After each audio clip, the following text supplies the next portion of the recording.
Rồi em mến chào anh em nhá. Hôm nay em lại lên giao lưu với anh em mình một cây 2000 nha anh em, một kép ha. Cây này ruột trùng nha, ruột 16 là mã một kép ha anh em. Chuẩn ha, chủ đề này chuyện vàng ở trong đẹp lắm anh em nè.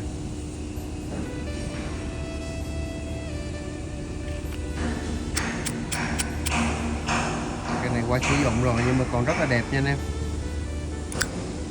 Tổng thể liên lạc ha, ok ha.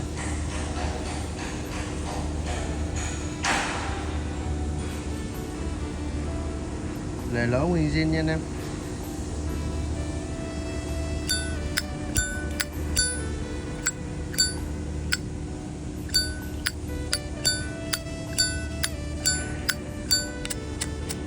Rồi, âm hay nha.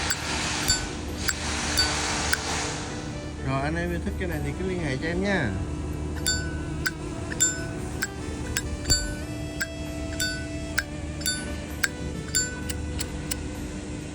Rồi bye bye anh em nha.